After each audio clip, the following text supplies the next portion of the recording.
విభజన తర్వాత ఆంధ్రప్రదేశ్కి రెండవ స్పీకర్గా మీరు ఎంపిక కావడం చాలా సంతోషం. అధ్యక్ష, మీకు మనస్ఫూర్తిగా అభినందనలు. వ్యక్తిగతంగా తెలుగుదేశం పార్టీ తరఫున మీకు మనస్ఫూర్తిగా శుభాకాంక్షలు తెలియజేస్తున్నాను.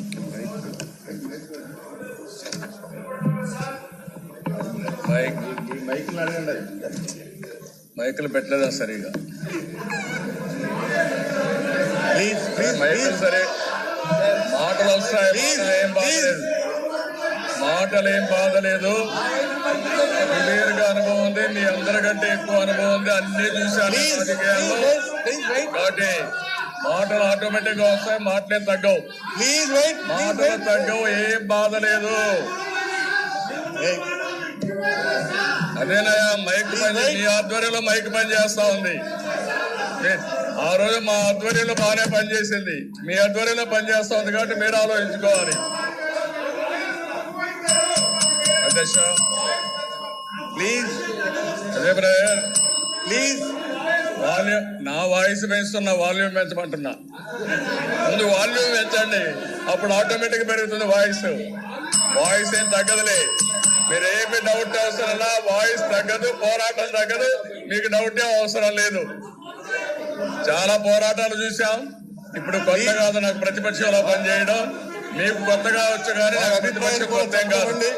మూడోసారి ప్రతిపక్షం నాకు గుర్తుపెట్టుకోండి. అధ్యక్ష, ఈ రోజు నేను కాంట్రవర్సీకి పోదలుచుకోలేదు. ఇది not the time for controversy. అందుకని అధ్యక్ష, మొట్టమొదటిసారిగా మీకు అభినందనలు, శుభాకాంక్షలు.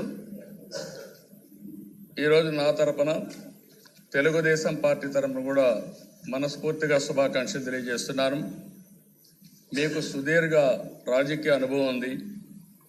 6వసారి మీరు ఎమ్మెల్యేగా ఎంపికయ్యారు. అదే సమయంలో విద్యార్థి నాయకుడిగా అదే మార్గం మీరు రాజకీయాల్లోకి వచ్చారు. ఎన్టీ రామారావు గారు పిలుపునందుకుని మీరు రాజకీయాల్లోకి వచ్చారు.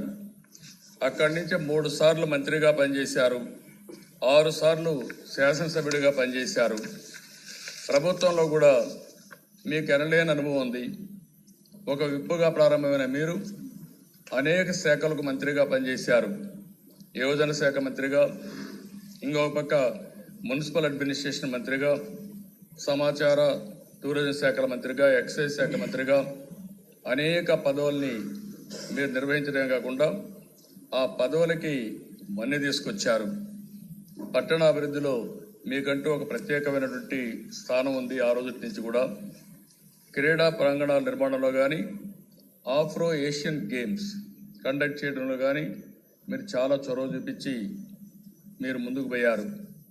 శ్రీకాకుళం జిల్లా నుంచి ఈరోజు రొక్కం లక్ష్మీ నరసింహ, తంగి సత్యనారాయణ గారు, కావలి ప్రతిభాభారతి గారు ముగ్గురు కూడా స్పీకర్లు అయ్యారు. మీరు 4వ వారు. అంటే శ్రీకాకుళం జిల్లా స్పీకర్లని ఎక్కువగా ప్రొడ్యూస్ చేసే జిల్లాగా కనపడుస్తూ ఉంది. రాజకీయ చైతన్యం ఉండే జిల్లా. అలాంటి జిల్లా నుంచి ఈరోజు మీరు మళ్ళీ స్పీకర్ కావడం చాలా అదృష్టం.